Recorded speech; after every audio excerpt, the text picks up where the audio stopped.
and it's episode He's been grinding. 100. I'll do it. I'll do it. Go Don't for it, worry buddy. about it. Greetings, everybody, and welcome to episode 100. That's right, 100 of the Sitcast, aka the Siblings in Cardboard podcast. I'm your host, Noah, joined by my buddy slash co-host Thomas, Donnie, and Justin. Oh my, we got them all here. Whether you're a veteran card gamer or a first time or just testing the waters, we are all Siblings in Cardboard. Guys, first of all, welcome to episode 100, wild milestone number 2. What did we all do in Fab this week? And how about some of those callings? Ooh. I've played a lot of that Fabs. was basically my week. I watched some Flesh and Blood. I played a couple of games at the kitchen table and regretted not being able to go to Armory last Tuesday. I'm going to try to make up for it by going tomorrow. And hopefully it can be consistent from this point forward. Sweet. Hell yeah, we love to hear that. That's my favorite thing I've heard all week. I'm really excited to go Actually, to Armory This week. tomorrow. Yeah, I might make it out too. We got cleared for our house. I'm allowed, as of Thursday, I'm allowed to start moving into my house. Nice. So It's always nice when you're able to move into your house. Yeah. We spent this past weekend cleaning. I've never been so excited to clean before in my life, but we did it. And I just watched the calling in the background. I've been working on Wizards with people, prepping them for Nats or Worlds. That one, Worlds. And yeah, it's been a good week. So I've been playing just a ton of RKO. I said I was going to play Dash.io this season, and then I threw a NIMBY for a 1-card 6 and said, yeah, this is my new love. And I've just been there ever since. And this like hole of developing the hero, like kind of fresh, right? I almost feel like when Dash.io first came out, when we were like really trying to crack her and figure out how to like really abuse her hero power, that's what RKO feels like right now. So it's pretty exciting. It's always fun, like innovating and iterating. Another puzzle hero. I could see that. Oh, he is definitely a puzzle. He's very cool, and like the reviled and the reviled brute cards like are definitely cards that are make the hero worth playing and building around. I was up for the start of calling Hamburg the whole time for the most part. I like to stay up really late on weekends. It's like really, really late. So I was up until, I don't know, like 7, 8, 9 the first day and then like 11 the next day. So it was just real weird things. But I really enjoyed watching it. I thought calling Hamburg was really fun. I thought the meta was good. I thought some of the games are great. Really wish we would have got to see at least the one tough nut in the room at some point. That would have been really fun. But at least there was one. That gives me hope. He 0-3 dropped. It's okay. It's weird. I feel like he should just listen. like in a field of like heroes, you should just occasionally like slap people around.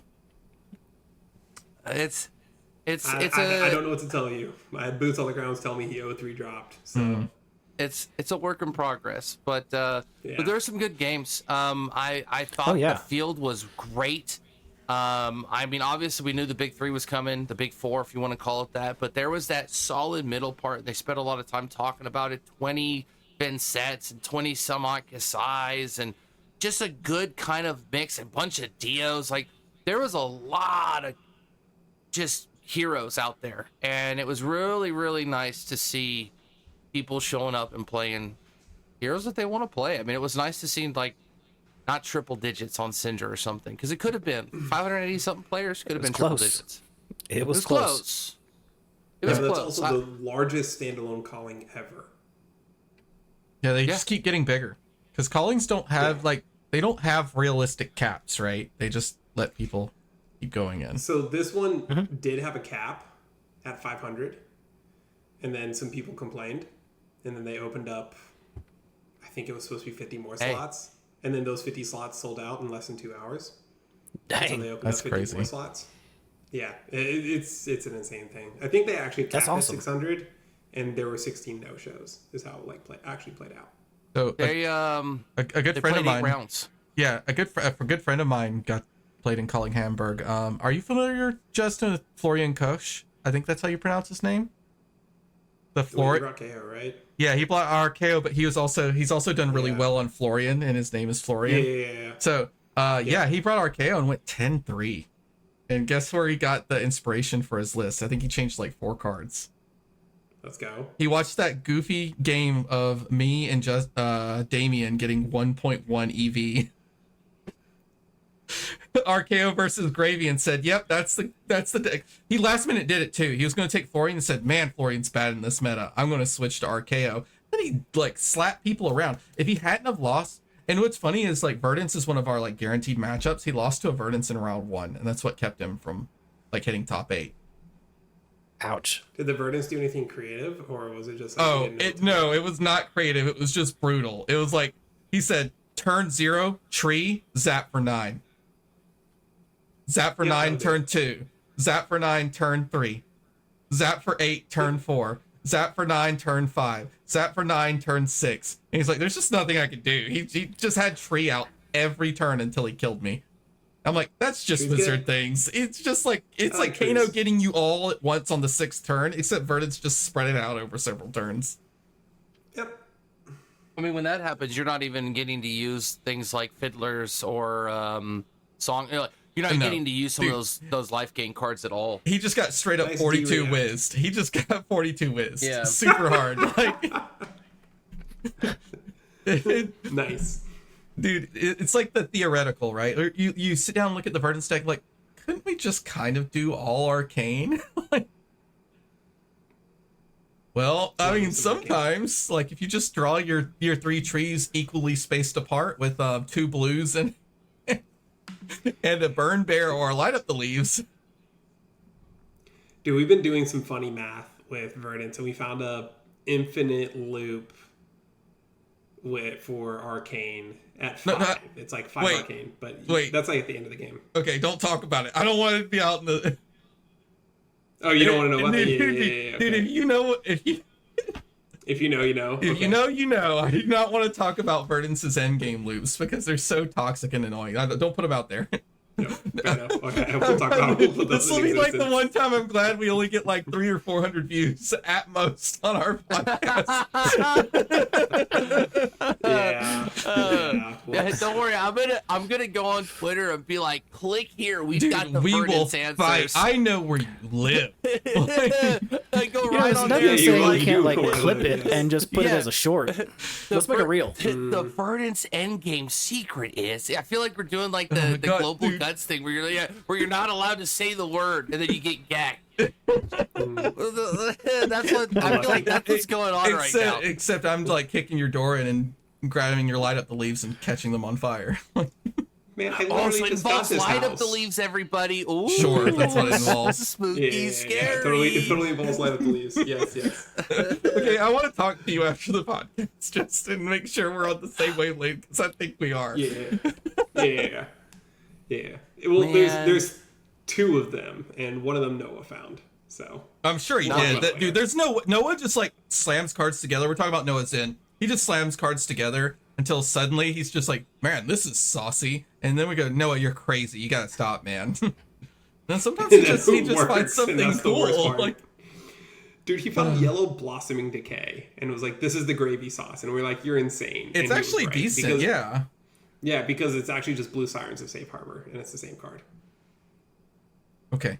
So, anyways, So Anyways, I saw some crazy stuff happen on TCG Player where the cards went like really, really down low in price, where it just seemed weird. And now they're going way, way up in price. we did talk about modestly priced Super Slam, and then I went today on the best-selling page, and a lot of cards that were very modest were not modest anymore. not It's a anymore. little weird. But not all of them, just some of them. But before we do that, I got a couple of things to do. Number one, there's affiliate links. In fact, I spent a lot of money on TCG Player, and I'm almost positive I used the affiliate link. God, I hope so, because it was a wildly big order. I bought a lot of blinged out Marlin stuff. It's slowly coming in. We're working on it. If you want to donate to the Marlin cause, there's a few things I still need to buy. If you We're buy getting Cold Foil I have Ophidia, please click our affiliate link. Oh shit! If I buy that off a TCG Player, I've got problems. Because like I'd actually have to see that in person. I don't know.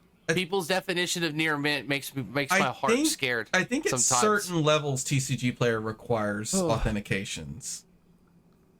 I don't know. It's weird. I don't know, but my Marvel Crown is getting authenticated right now, so nice. It is a 10, but we're getting there. It'll join the other list of things. You have a 10 on my least favorite card in Flesh and Blood. I mean, I gotta have some gold. You gotta have. I hate that card. I gotta have it. I don't want it, but I have to have it. I need gold so I can, I gotta interact with my own cards. You don't like the chance of getting regicided? No, it's just so milquetoast. Like it's so boring. It's the most boring piece of equipment in the game besides just like vanilla block. But it's got this beautiful art. The card is cool looking. Mm-hmm. 0 block, you get a gold. You tap your hero power, create this really cool yellow card, and use it for portside exchange or tipple, and basically go for free. It's the crazy. I love Marlin. So use the TCG affiliate link. And then I got another question: Tough Nut or Pleiades? I've been opening packs this whole time. I'm sick. Pleiades. Pleiades. Gotta be Pleiades. I still like you, bumbling brute. It's okay. But we'll open this as we discuss. So there are quite a few cards that have gone up. It's a good thing, or maybe it isn't. Let's get some other cards before we go. This is just some general did you knows, like did you know this card is this much and blah blah blah. Some of these are going to be reoccurring because I just like to make sure everybody's aware of where certain cards are coming from. One of them we called eons ago. You want to zoom that one over there. Zoom that one over there. Boom. All right. Good one. Scowling Fleshbag. Whew. Remember when I told you guys this one might have another glow up? $85 rainbow foil.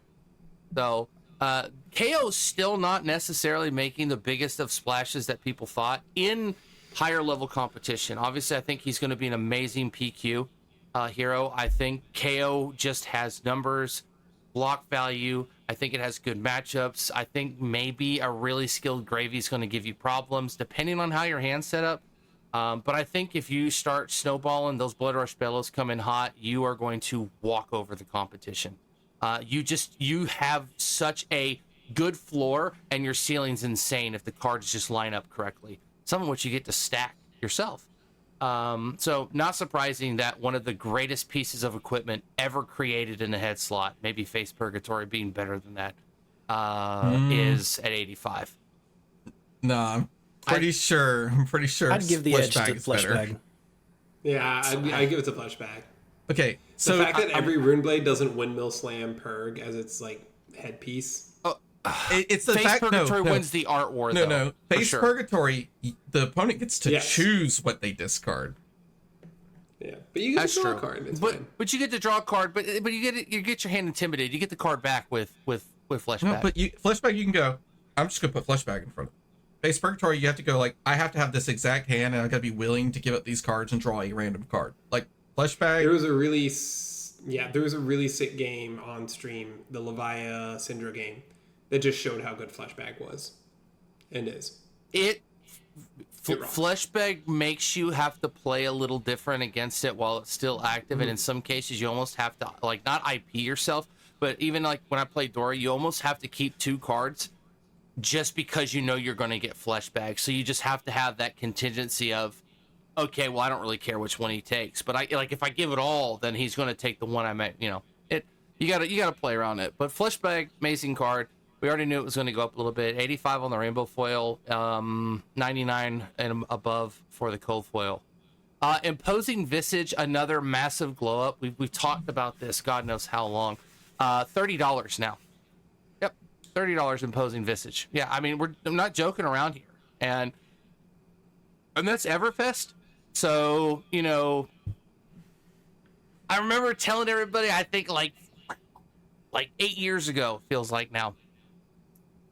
Your Everfest, you young kids don't know how good you got it. But seriously, like I told you guys, Everfest is just wildly on rate to buy. Because one, it's cheap as hell, and some of the craziest cards ever created come out of it. Granted, you lose maybe you lost a little bit of value with some of the legendaries and stuff, but some of the Majestics in Everfest are just wild.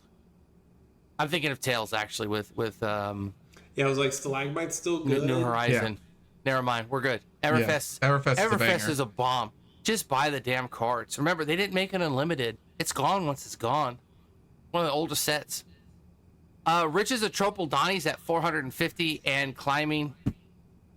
You know, So ridiculous. welcome to generic fables, baby. You remember when I complained about this like 3 months ago? That this was going to Yeah, be more it- expensive than Eye of Ophidia potentially, because it's just going to be, it's easily the most playable Fable they're ever going to print for a long time. Pirate only. This is it should have been pirate only. Dude, Victor should not have access to wholeheartedly that agree. card. He's not I like wholeheartedly agree. Like, if you want to play Pirate Hero and you want to have your funny Fabled for your pirate deck, sure. I don't love it, but sure. That's what it should have been. It makes sense. It's on rate with the theme. They got a chance. There is no CF.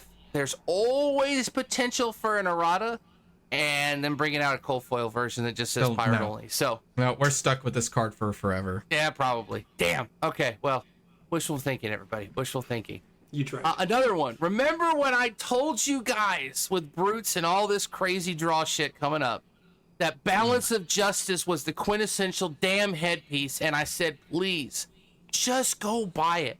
$238 for a rainbow foil. No I would have way. never guessed. Dude, we should have. Someone should have just bought those out. Like, They probably did. how to would be you honest, I know gotta that see like if one. buying those in bulk at Never mind. $70 would have made you money?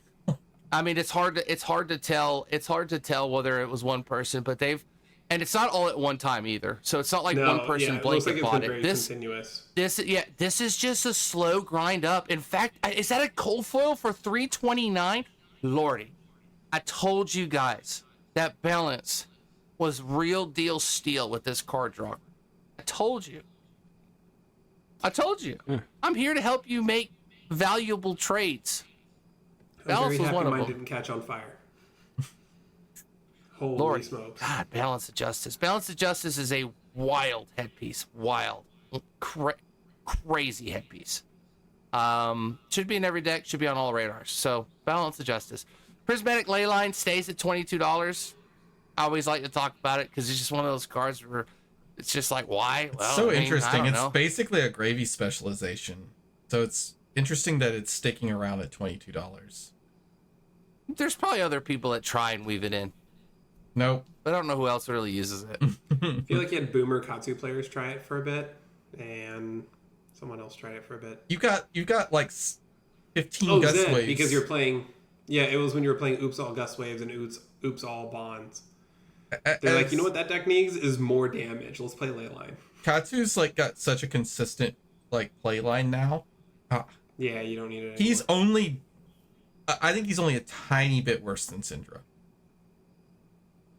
And Syndra gets there because of Flick Knives. For one, every single turn is ridiculous.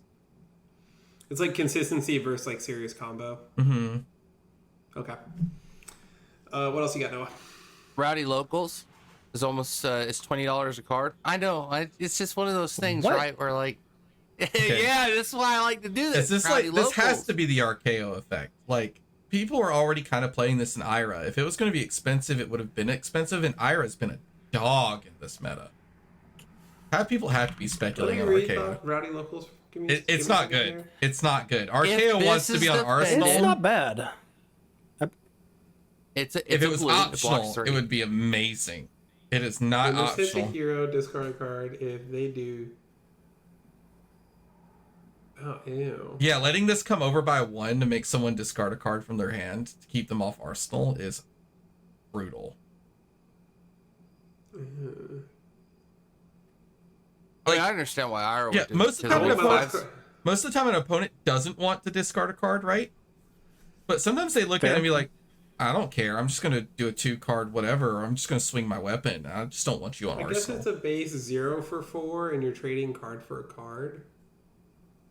It's mainly that, like, it Okay. kind of kills people at the end of the game.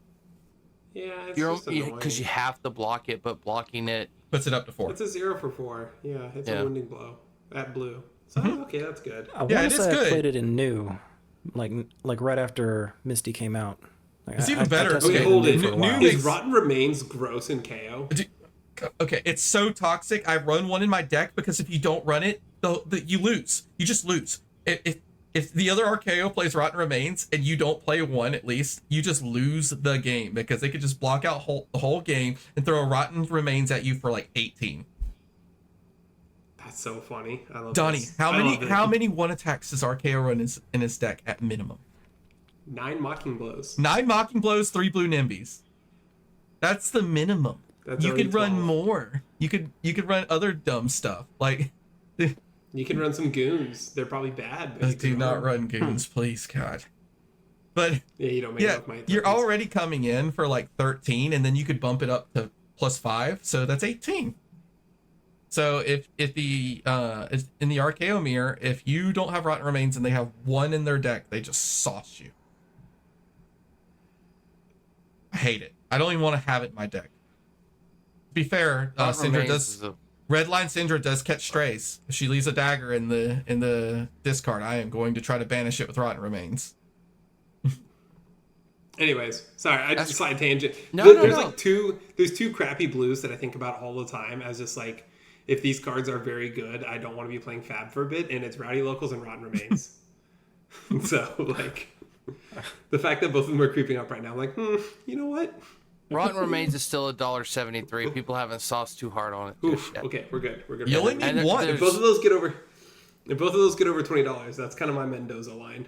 Well, I'm waiting for the Vipox hype. I checked it today. It's still around $3. We're waiting on the Vipox. Maybe it'll go up. You could still. just play Riftbound for a bit. I did try that game out. It sucks, but it's okay. Anyways. Called for backup, just keeping it on the radar. It's $18 right now. Not necessarily a glow up, more so just consistently up there. Still one of the higher priced Majestics had a Mastery Pack card, and we'll get to some other ones.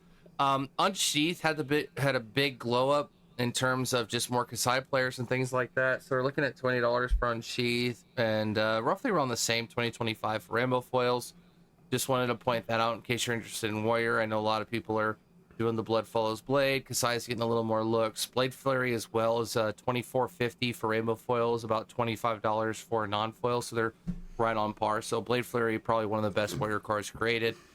Unsheath, another really good Warrior card.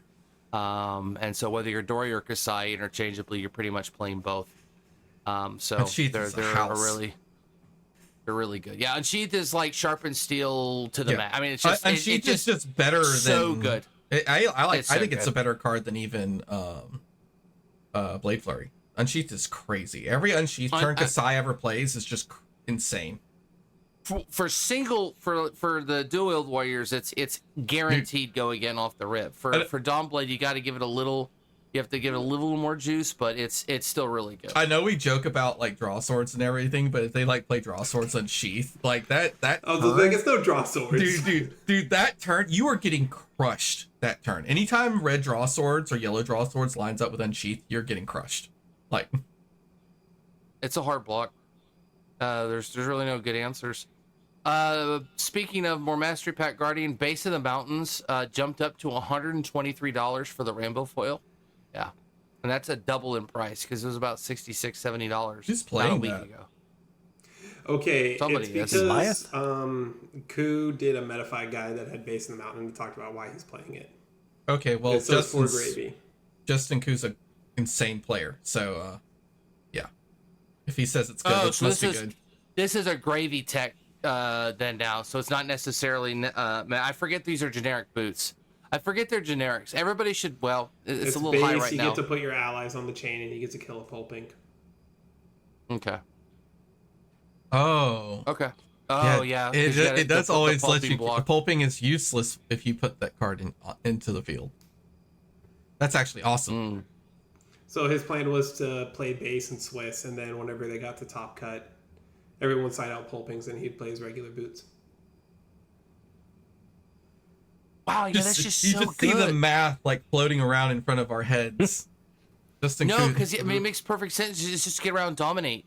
Because like it's so hard to not let Pulping do what it wants to do without like this way you don't even have to sacrifice D-reacts. He's got Blood in the Water. He's got Blood in the Water and Base of the Mountain in his deck, and then he like it comes up to the game against KO and he doesn't run either of those. And the KO's just like, dang, should have ran Pulping. Oh, dude, that's okay. Yep, Well, that makes sense. He's just 10 steps ahead. He's just built different. Dude, he beats Syndra's consistently as Gravy. Dude, You went 5-1 in a Syndra. Dude, he's so good. 5-1. I love watching him play too. His pop-offs are so endearing. Like they're never like got good Filipino excessive energy. Yeah, dude. I love watching him pop off when he wins. It's like I don't know if I saw him pop off after, like, if I gave him enough of a game that he like goes yes at the end, I would be like super pumped. Uh-oh. Man down. Somebody else, he popped off too. He popped off a little too hard. Yeah, we were due for one. Okay. What do we got here? Oops, all cold foils is what it looks like, because apparently the rainbow foil is really high, and that's for Rampart of the Ram's Head. Remember, this is the reverse. So rainbow foil is actually worth more than cold foil. So weirdly enough, $93 for a cold foil. This card is climbing. This is almost $100 for the shield. This is actually going to beat Stalagmite in price. Okay. The cheapest rainbow foil, I'm not joking, is $207.62. That is the price difference in ELE for unlimited. Yes. For Rampart? For Rampart. The cold foil's $99. The is only it rainbow not foil just on sold TCG. Out? No, there's a bunch of cold foils. There's cold foils, but the we're just talking about the rainbow foil. It's sold out. Yes, okay. The rainbow foils have been bought out in Moss. The rainbow foil's ugly. Buy the cold foil. Not any. Dude, ELE has this. I'm telling you, it's this weird. Like, players know. I know They're it's just backwards, like, and I know like it was printed less, so my rainbow foil's better. And technically, your rainbow foil is rarer. I know the rainbow foil's rare. It looks worse. It looks worse. I will say. I think the cold foiling for equipment. I buy the cold foil equipment because I think it looks stunning. Buy the cold foil. Or get the one out of the gem pack. Both of those are good options. Oh, yeah. I somehow ended up with a rainbow foil New Horizons and didn't even realize that it was just significantly rarer than the cold foil. Congrats, Mr. The gem pack one is also at $100 right now. Yep. For rainbow foil. So I would say your ELE one is somewhere still around there. I wouldn't pay more than $125 for a rainbow foil. The gem pack one is grown on me. I kind of like it. It's cool. It's got a Ram's Head on it. It's got more color to it. You know, it's got that going for it. All right, let's jump through the rest of these. Burn Bear at $12 in climbing. Why? Probably because Verdance is really damn good. So good, in fact, that people are crying about they want something banned. I don't know why. It's weird. Ban Scar for Scar. It's too good. I think Verdance is totally fair. You gotta learn how to do it. It's a hybrid wizard deck with good end game. You gotta beat it. You just gotta learn how to beat it and play out the math. You say Verdance is fair, but like it's so funny that throughout the entire Verdance community, we saw Light Up Leaves coming into the game and said, "Oh, Plume's definitely getting banned, and we don't care." Like, it hurt, but we're like better after the ban. Yeah, well, yeah, like we're like, there's no way they could leave Plume in the game. Like, my deck building changed by a whole entire -1 Plume +1 balance. Okay, cool. Oh yeah, we did get to suddenly start running balance, because I remember the first thing I did the list was put balance in. I'm like, I got a head slot open. Yeah, I was like, I have a head slot open. What am I gonna do? Oh, balance. That's right. Good card. It is nice though to see Burn Bear. Burn Bear slaps. Getting some love. It was cheap. I love the two Burn Bear, the two Burn Bear, 2 red hand. Oh, we love that. That's my favorite. That's my favorite. That's the Crown of Providence right there. That's the cop and pray. I have played one game where I had full tempo, threw 2 Burn Bear, 2 red, and passed with 5 cards. Yep. And my opponent could have, like, at that point said, "Oh, do things, pass back," and I would have gone, pass again.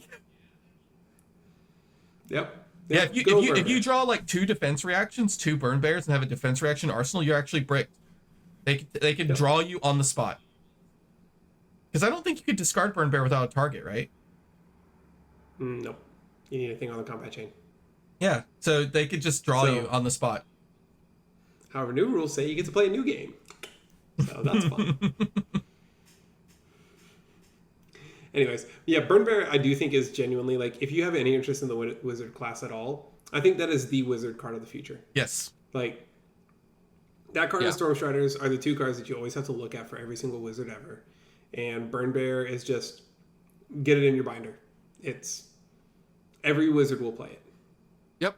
I mean, it's 6 damage. It blocks 3. It doesn't have a pitch value, but deals with Phantasm. It deals with Phantasm. That by big arcane and dealing with Phantasm is all it needs. That's not a small thing. The dealing with Phantasm is not small at all. Mm-hmm. And the way it interacts with Phantasm, a lot of things that they have that like stop it from being a problem.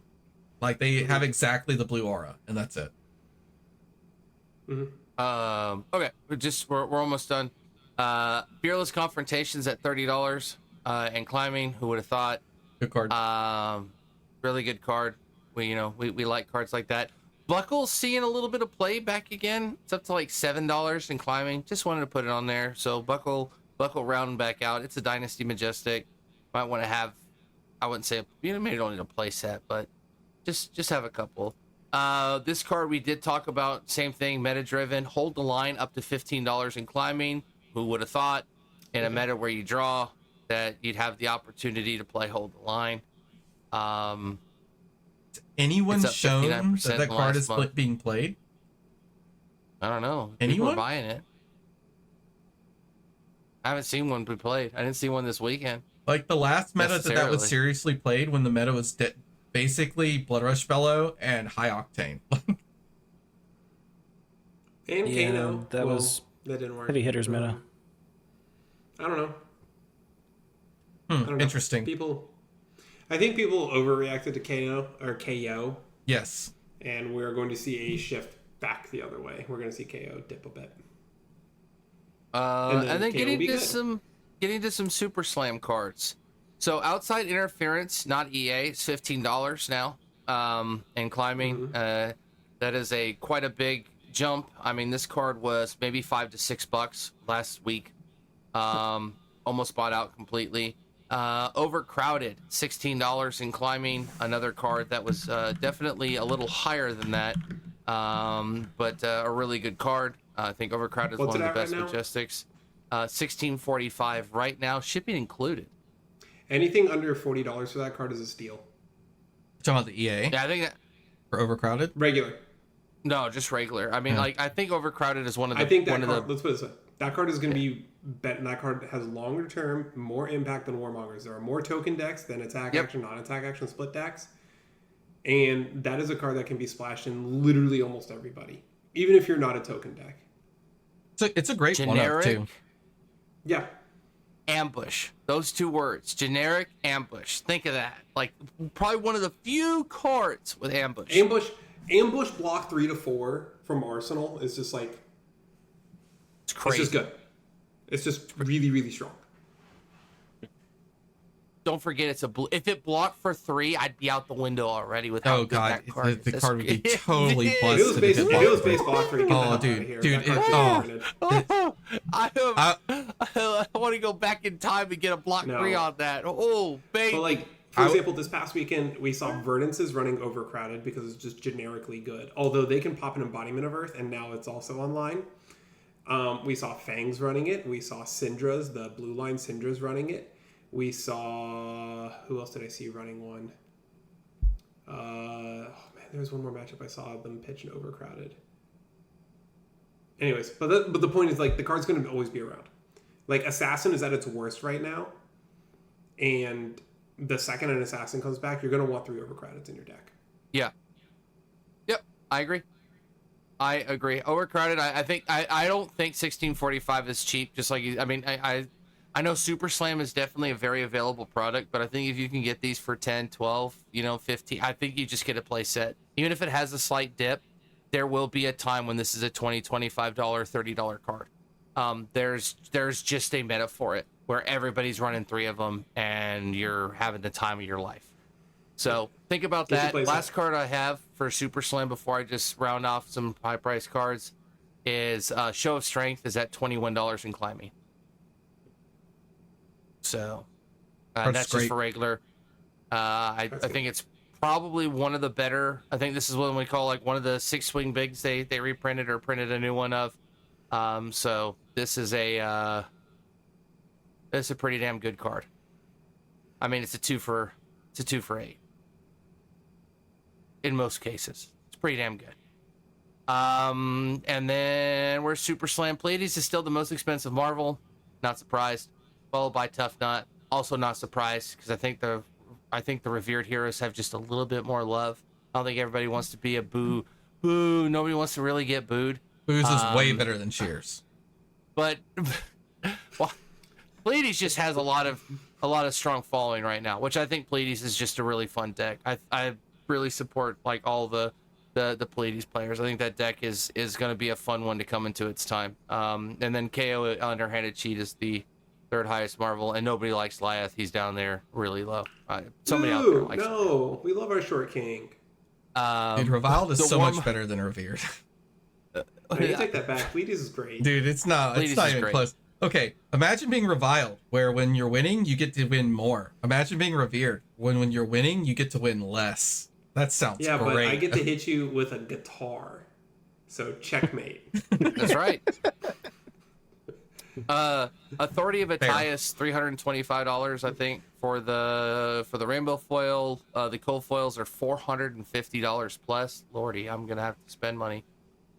Warmonger's Diplomacy's $40. What else do they got? I think that's about it for that. Did Warmongers go up at all? $38.75. I don't know if it really went up per se. I know why we're mentioning it, but it doesn't look like it's had any big movement. Significant. It probably will as we approach the season. It has to. It probably will. The felling did go up a little bit from Super Slam because it was kind of low. Plowhunter stayed the same. Felling's at like 10, and then Plowhunter's still at 4. Snag 750. Finally have snags that aren't $1 billion to buy. God, dude, getting Crucible snags was painful. It's like nobody has that. There's only like one person I know who has Crucible. It's unopened, and he's not ever opening it. It's like he's not opening everything else he's got behind him. Not yet, at least. That's about it. That's about all I got. And then pretty much just have this Pleiades pack that I left open, and I don't think that's not an expansion slot card. Sorry, so we don't have any luck there. Why did they change that? What? So, what? I didn't change it. No. Why did they change the expansion slot to be right there at the front of the pack? Okay. So this is a problem because I'm pretty sure Cold Foil Ataya would be right there in the front, and that's a problem. So the reason they changed the position is they wanted to make the instructions very clear on which card you couldn't play in limited. I'm not a fan. I'm not a fan. I think they should always put a dead token at the front and just say dead token at the front and then put your nice card, and they just have them at the front. That's fine. I'm okay with that.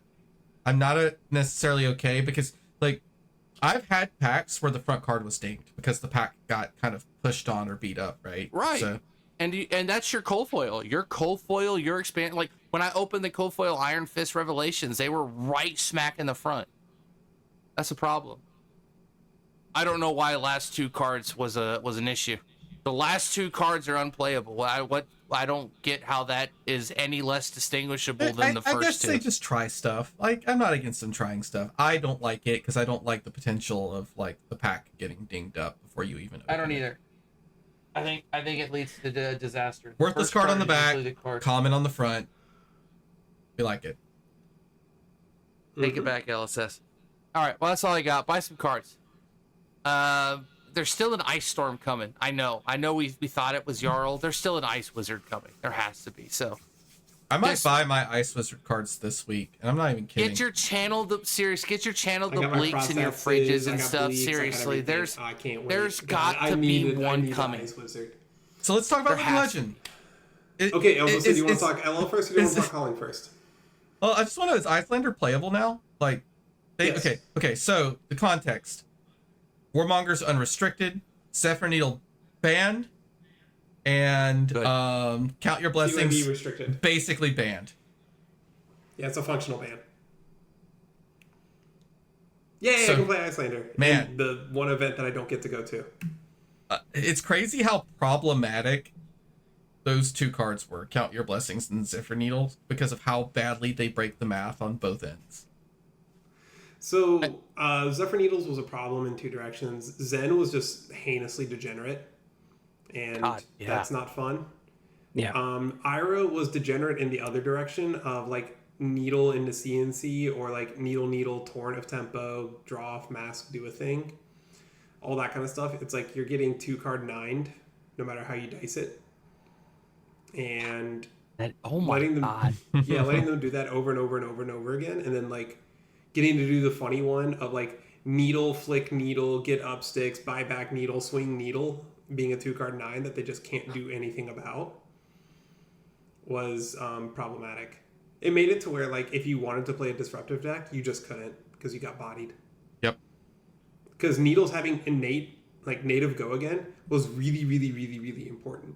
Because hypothermia and like all those other like the options that are like I kill possible go again don't work. Also, they don't have to worry about like what blue they pitch. Yeah, this is also true. So yeah, so like Ira having to play Kodachis again is like a big problem for the deck. I don't think it's playable. No, I think Ira's she's dead. she's completely dead in Living Legend now. She's absolutely Ira's unplayable. Damn it. We lost Justin again. I cannot wait to move. Give me 2 weeks and I'm back in my house. You're almost there. Actual fiber internet again. So anyways. So yeah, that means like, is Iyslander playable though? Yes. Man, I'm buying my cards this week. I'm not even kidding. If I get to play if I have to play Living Legend, I'll play Iyslander. The reason why Iyslander is playable is the decks that were problematic for her, in my opinion, in the remaining pool. Ira was a big one, but actually the Rune Blades were a big problem. And the reason why is because they could just present AB3, wait you out, and then go. Where now, because you have 3 Warmongers, if they try to play a wait you out plan, that gives you enough time to set up Frost Hexes between your Hypothermias and your Warmongers. That's a minimum of 6 turns to set up your Frost Hexes and your Chills, to where you can just like delete them and just zero. Like, I think full Frost Hex combo is 54 damage. So you can actually do the thing now. Okay, Donnie. Frost Hexes. Someone holds a gun to your head right now and says you have to play Living Legend tomorrow. What deck are you playing? I know you're not a big Living Legend person, but what are you going to play? Probably new.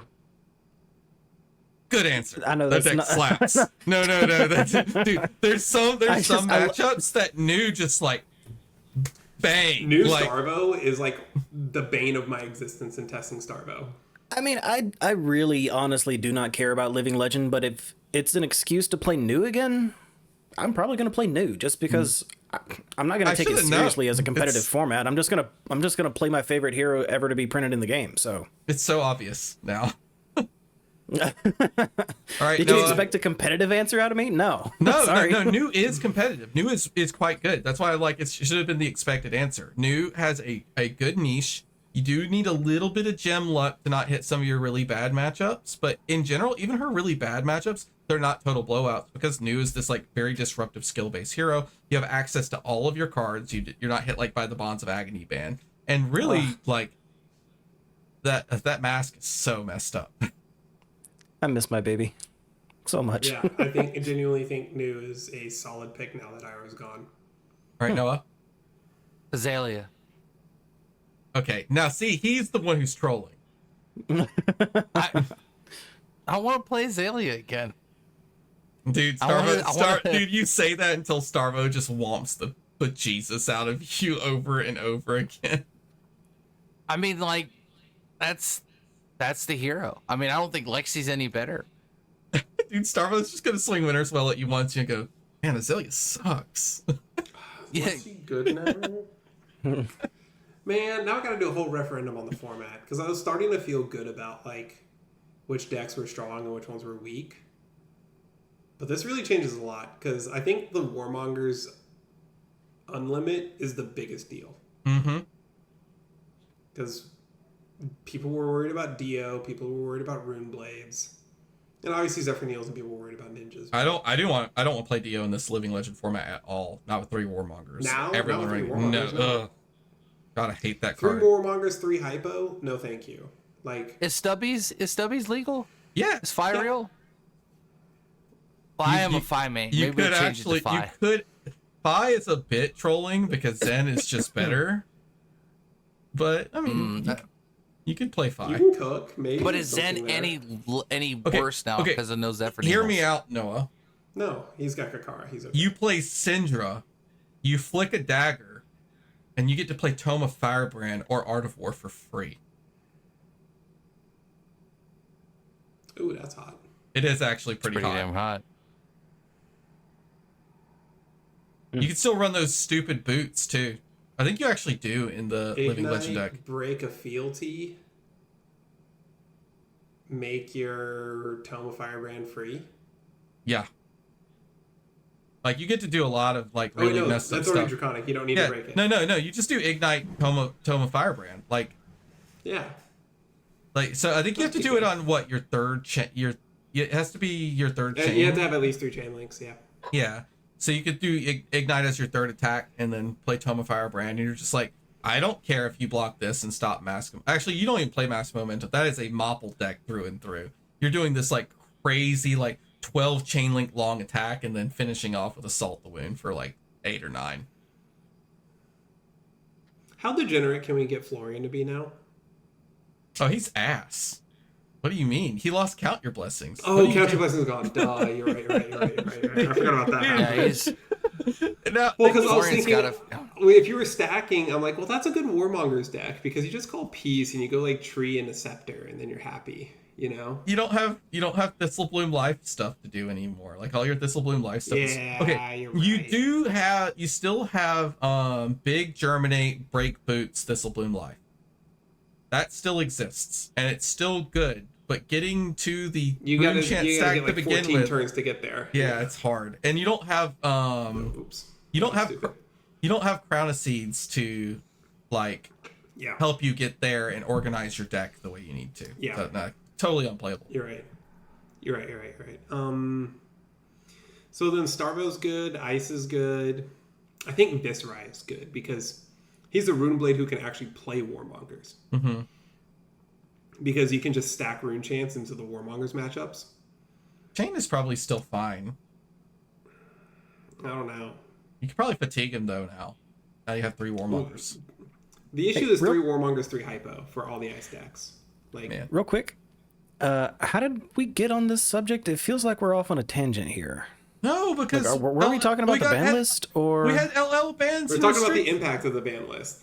We're talking about the impact of the Living This was Legend for LL. only This is ban for and Living restricted. Legend. I just can't remember if we actually mentioned that or if we just started talking about it. Yeah, we we talked did. about We talked about it. We Warmongers did. unrestricted, Zephyr Needle banned, CYB functionally banned. Maybe And to put this in Don't worry about it, further Donnie. and to put this in the further context before we move on, the reason why this is important is because LSS broke their ban and restriction schedule to make sure they gave players plenty of time because this is a pretty big change, and their previous scheduled ban and restriction announcement would have given like no time to prep your LL deck. Yeah. Could you imagine if they did this 2 weeks before the tournament? Yeah, these are would've two rioted. big changes. I would have Yeah. rioted. So this is pretty I'm heads not up. even going. Yeah, this is pretty heads up that they like said, okay, we realize that something needs to happen. We are not going to say we're not going to ban something 2 weeks before Worlds, but these are the bans we know are happening right now. Which is heads up on them. Good. Don't wait till the last minute if you can. If you know, get them out there. communication is a beautiful thing. Okay. We can move on because we could rant about LL for a while. Because let's talk about the past weekend. There was like 2 Battle Hardens, a calling, a ProQuest Plus. And actual regular ProQuest. We have all sorts of data to go through. The Lots of data. ProQuest. Okay, so maybe ProQuest first. Yeah. What are some heroes doing, and how are they racking up PQ points? Okay, off the top of my head, Mario 1-2 and Slippy 1-1, and those are the stats that I care about as an assassin diehard. My class is just not good right now. It is what it is. I can fill you in maybe on a Slippy list that even Aaron Grace is interested in. I'm good. I like Mario better. Okay. All right. I don't know. I think obviously the Bonds ban was a big hit for Assassins. Oh, it hurts. Yeah.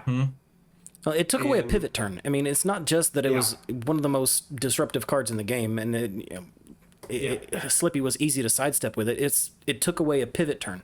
You no longer have an option to take a bunch of damage and then say, hey, you're going to block this and switch tempo. Assassins lost that mid-game tempo swing.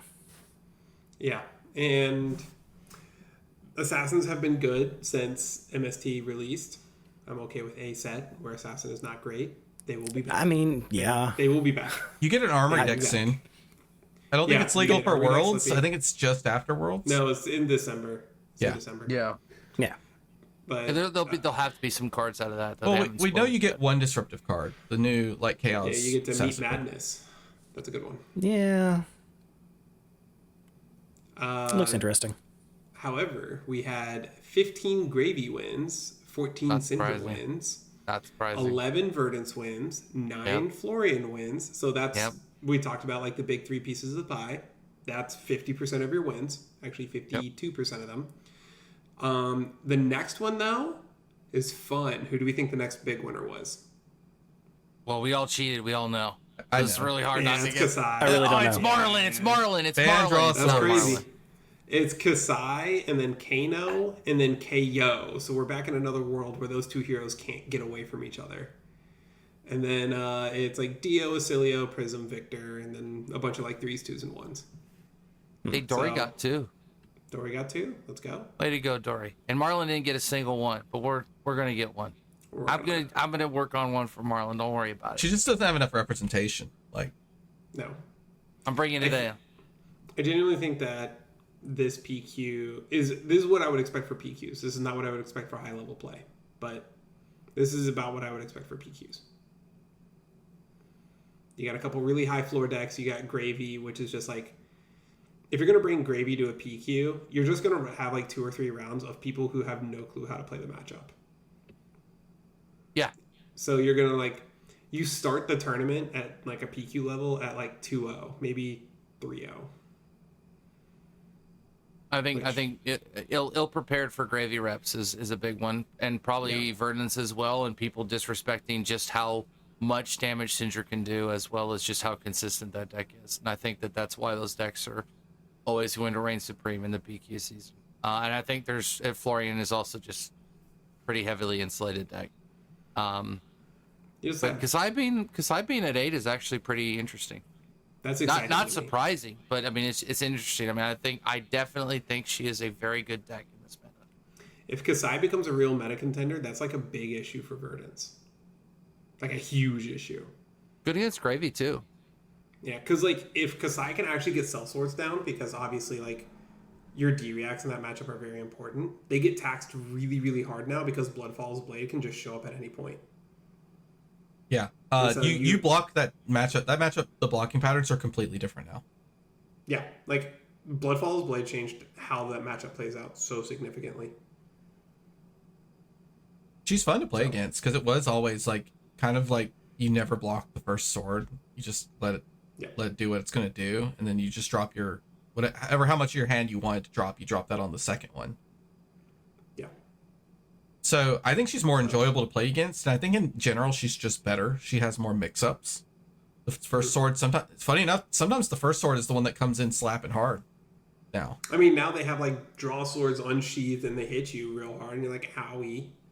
And then they swing this little 2 sword at the end, and you're like, all right, well, it's just 2. Nope, it's Bloodfall's Blade into another sword swing, or into the sellsword swing, and you're like, oh, sweet. Or it's so just like go again. Or they just hit you for 2 and make a vigor token, and like you're like, oh, maybe I should have blocked that. Yeah. There's lots of good carry over there. That chess piece is, man, so good. I'm really interested in Kasai. Like that's, if she can do the thing, I don't know how the center matchup is. That's like my one question mark. But I mean, you have some really good boots. Yeah, Dynamo's helpful. It's like Dynamos versus Knives, right? You're probably okay. I mean, it's hard for that to block because you can't block it all out. But usually wide decks are decent against the duel. But I don't know. There has to be a decent end game there. I got no clue. So, Kano has now firmly put himself in rank 1 on Living Legend points. And he needs, if the distribution stays the same as far as points per ProQuest win, he needs 23 wins to leave. He picked up 6. It's not unlikely that he could actually leave during ProQuest season. Are we in a 4-week or a 5-week ProQuest season? 5. It's definitely 5 because there's ProQuests in November, right? So then there's 6, 12. So he could pick up 18 more pretty reliably if he's on the same pace. Yeah, he'll be right at the cusp, is my guess. We're gonna get another hero that's sitting in the 990s. It's gonna affect like 2 people, and they still have Verdance as their backup deck. It's gonna be fine. I'm ready for Wildfire to be gone, man. I don't know. It's Kano. Ban Floodgates. Give me back my books. Do you think they're gonna ban Wildfire when Kano leaves? No. Like they're just gonna say we don't ever want to have to design around this again and just get rid of Wildfire.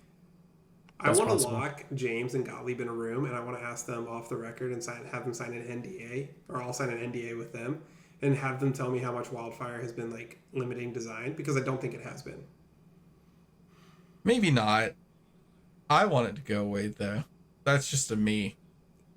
It's a dumb card. I'm okay with it disappearing. So, but yeah. I don't know. And then we had some callings and battle hardens, right? Yep. And that data is a lot more consolidated than PQ season.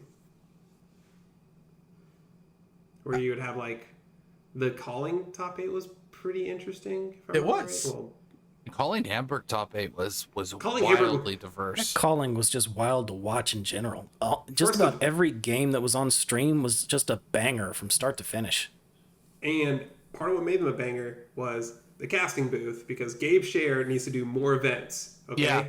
I need to get a sign over here somewhere. Once I get in the new house, it'll put it like over here-ish that says hire Gabe Share full time or something, because I'm like his #1 fanboy of him casting things. It was good. It was good. They were really attentive to the plays and stuff like that, and the decision making. It was really good. Not to say that the other commentary duos aren't, but like it was noticeable. Like I was following along. You know what I mean? Like I was like in the game. I felt like I was sitting and looking at both sides, and I was like, this is. I mean, Mines and Pro. I was hooked. Mines and Gabe's are literally two like calling top 8, Pro Tour top 8 competitors, and you just had them in the booth, and they are phenomenal, and you can hear their passion. It was awesome. So the top 8 breakdown was 2 Verdants, 2 Syndra, 1 Dash.io, 1 Acilio, 1 Fang, 1 Victor. I mean, Gravy's dead. Bad deck.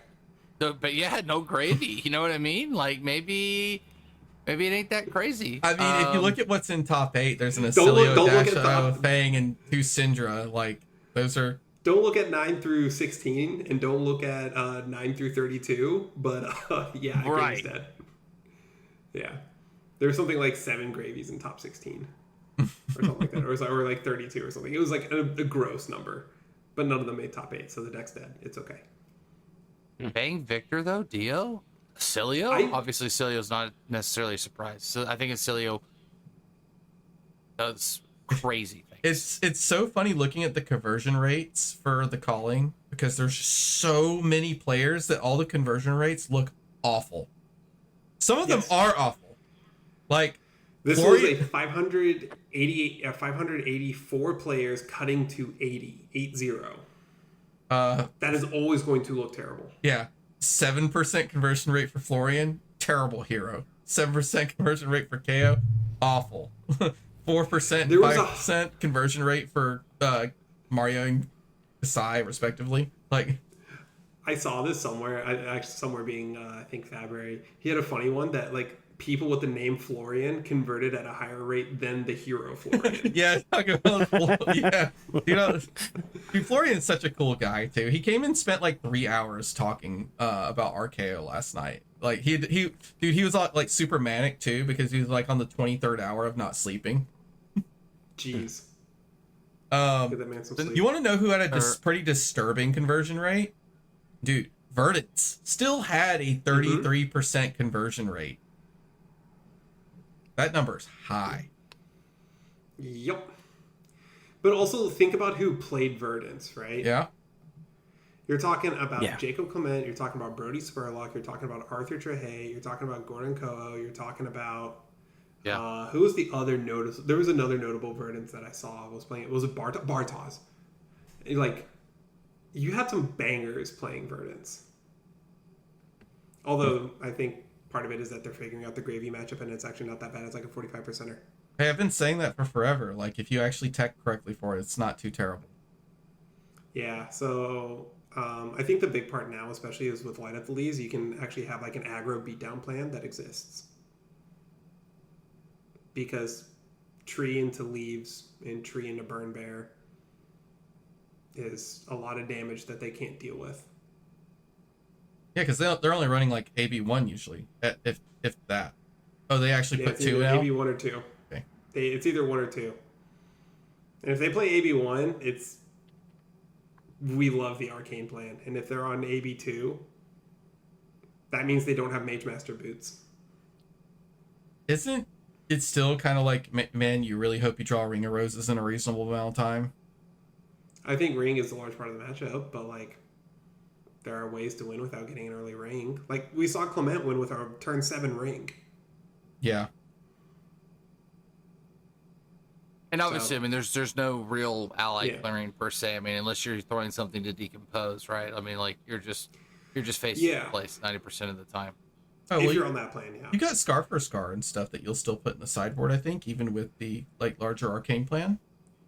So neither of them were on Clement and Arthur were not on Scar, but Majin, who won Battle Hardened Sonoma. We got to talk about that one because there was we'll talk about that one. That one's really cool.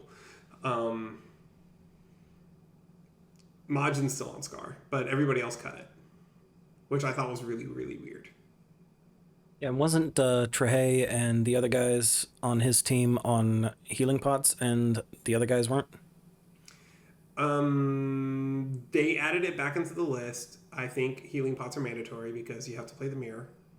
And they are playing some number of them. I counted 3 healing pots and 2 rampants in the Clement's Gravy matchup that we had on stream. So I think it's just like a small package to do more Arcane. Yeah, like the bare minimum you need to hit your game plan, right? Because like when we were playing like 3 rampants, 4 pots, we're like overkilling it a lot of times. You die. Yeah. Yeah. You'll just die as well. Like you don't need that much. So you have that, and it seems like there's a sliding scale of like how much Gravy Tech versus how much Sindri Tech you put in the Verdance deck. And that's kind of like you get to pick and choose which one you want to win. But you don't get to win both. So I don't know. All right. So what was up with the other Battle Hard? You said Battle Hard and Sonoma had an Arachne Huntsman top 8. Oh, that that one. I want to shout out Taylor Morrow. That dude, I played him at Calling LA after he, I think, crashed out of Pro Tour LA playing Arachne Huntsman, and I was on Kano. That didn't go well for him, but he still like made day 2 with Huntsman at that event. That dude has been grinding Huntsman and Huntsman only for 2 years. Wow. Okay. Yes. And him top 8ing is not a fluke. Like, there's been another dude, like there's a European dude who's been like grinding Huntsman as well. And it's like 300 games in and had this massive data set. And it was basically like, you beat everything but aggro. And it was like, okay, cool. And so, like, Huntsman is not fake, is the basic, like, what it's boiling down to. It's, like, a deck that you can look at and respect. Okay. Is it still that win by, like, threat removal? Like, is that still kind of how he wins? Combination threat removal and just straight up deck fatigue?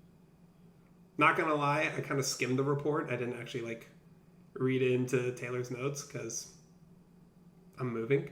But I was like... If you've got them, send them to me. I'd like to read it. Yeah, I'll send you what I got. Oh, we got a future Huntsman player, huh? You gonna... Dude, the new D-React is crazy. Yeah, it doesn't suffer from The the new same DREACT is errata. insane. Yeah, it doesn't suffer from the same errata as the Bonds of Agony did, where Bonds of Agony can't like grab every card named Life. Hunter Hunted can. Yeah. So if you flip a Pulsing Aether Life off the top, you could just go in and grab the Rampant Growths. Ooh. Yeah. It's hot. I'm not gonna lie. Like, it's a funny one. So I just wanted to shout out Taylor because the dude's been grinding and he's also an awesome human. Every interaction I've seen of his is great. No matter what the meta is, this is still a specialist game. Like a specialist is better than being in the best hero. Agreed. And that's why you gotta play what you love. Yeah. And like Arthur Trehey won, and we're gonna talk about like Verdance being strong. Trehey like invented Verdance. Like he was like one of the first people who like had a Verdance list out there. He was playing the crazy stuff. He was playing Nourishing and Trees and all that kind of stuff back in the day. But like he was like the first person to top any or like win something with He Verdance. was the one who made that original Nourishing list where you try to use the Decompose to throw multiple Nourishings. Yeah, he was playing the blue root bounds to Yeah. get all the stuff out so he can Nourishing people. Yeah. That's funny. And yeah. And he learned in real time that he should have been playing Surgeon Aethertide. But like I don't know. That's the person who won with Verdance. It wasn't like Joe Schmuck off the street who hasn't played Verdance at all. I mean, if you never cook, all you eat is cold food. They had a true. great iteration to the deck. I want to shout out Blue Sirens of Safe Harbor because even though the game plan is to go face, it lets you kill Sawbones. And then once it once Sirens goes to the graveyard, that's when the healing ping happens. And so the arcane damage goes through and it doesn't get eaten by Sawbones. And that is an insane innovation. It is very, very good. Oh, I see. Yeah. Yeah. So like if your plan is to do tree stuff, you can kill Sawbones. It goes to the graveyard, and then your tree, the healing ping, eats the tree amp, and Sawbones can't like prevent any of it. That's cool. It's like not trivial. He was playing 6 of them in Paris, and then he went down to 3 for this event. Okay. Do we have any honorable mentions? I think we had some battle hardens that mostly I think the meta didn't shift up too much.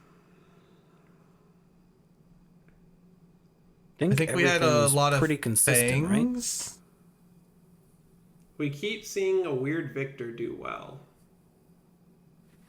Yep, there's always there's just a okay, Victor is a good deck.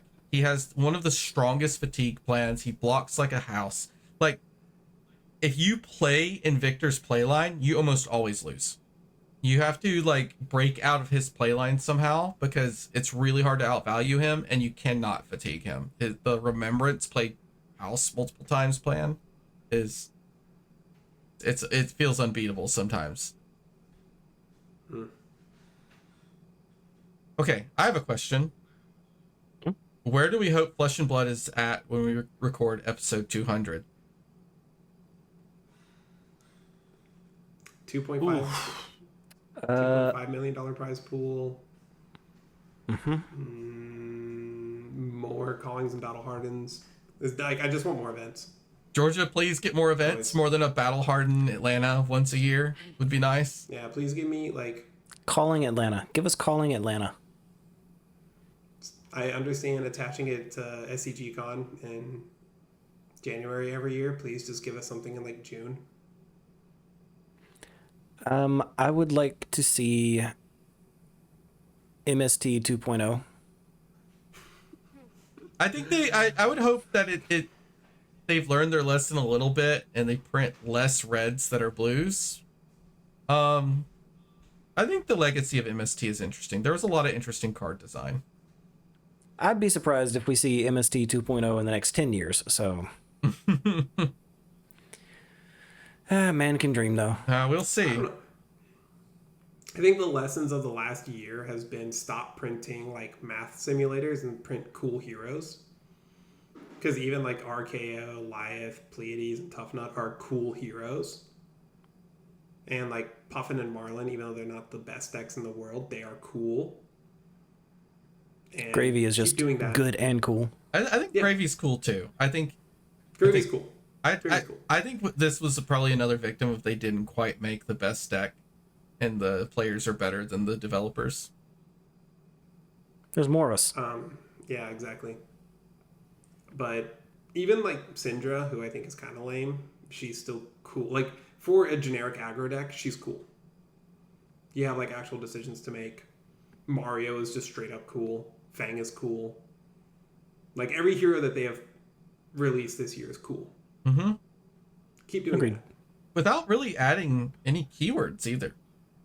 They haven't added very much. We got Decompose. Mark. Yeah, we did Marked and Decompose. You had the funny like high tide stuff, but that's like in Go Fish, but that's not like it counts. I mean, Go Fish could have survived without a keyword. They could have just typed it up. Yeah, it's just cute. I like it. Yeah. In all seriousness, though. Sorry. In all seriousness, I would like to see more reprints. The reprints have been very successful. Going back, they have. I really would like to see another E-Strike reprint, or an E-Strike reprint, and a few other WTR things. I'd like to see the Fables like in their own like standalone package kind of thing. Like if they went to gym packs. We're recording episode 200. Fables are not legal in any format. Or okay. Also or they're accessible, meaning fables. you can pick up all your fables at less than $200 a piece somehow. Like, I want them to be more accessible than that, but you could. I mean, they have room to print the common fables technically. Just get rid of them. Or where do you play them? Is honestly, it just Living Legend? They're like a Power 9. You just hold on to them. They're cute. They're pretty. You just leave them alone. But some Living Legend they and balance PvE. some heroes around them, like in good ways, like Prisms. Hers is get that shit out of here. Oh, come on. I don't. Light of Souls. Library is a mistake, and you know okay, it. no, not Library.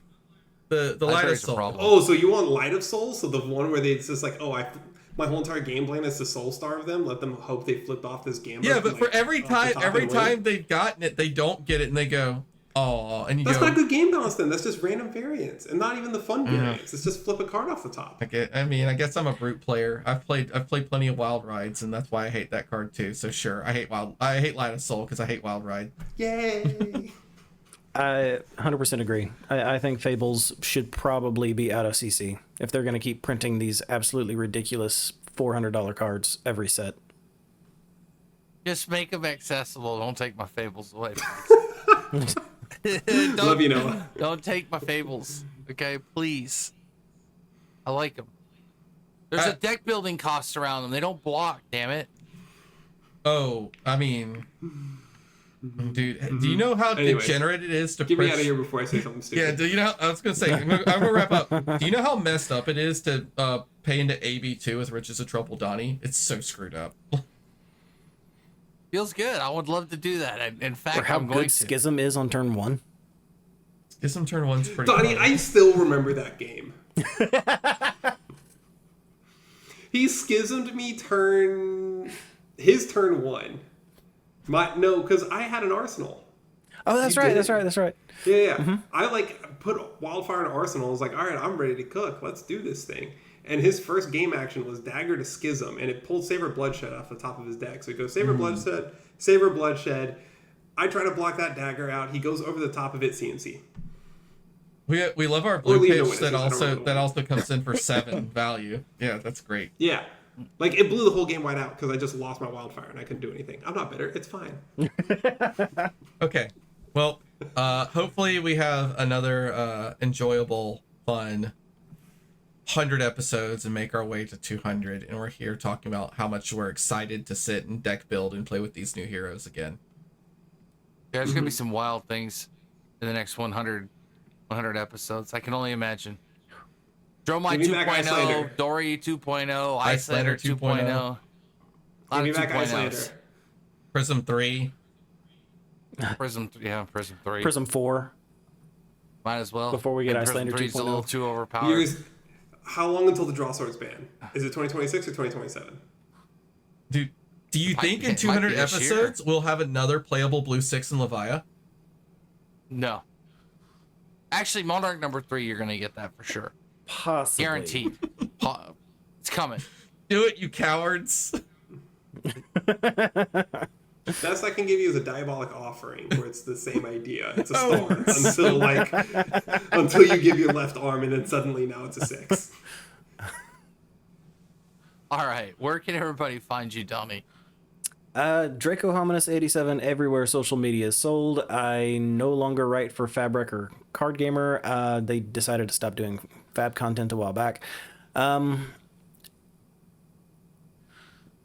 their fault. Twitter, I don't have Blue Sky anymore, but you can find me on Twitter or Discord.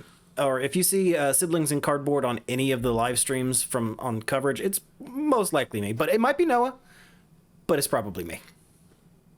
If it's at 5 a.m. and everybody else is normally asleep, it's probably me. 'Cause I'm lurking. But I usually lurk. I'm a big lurker. Justin, where can everybody find you?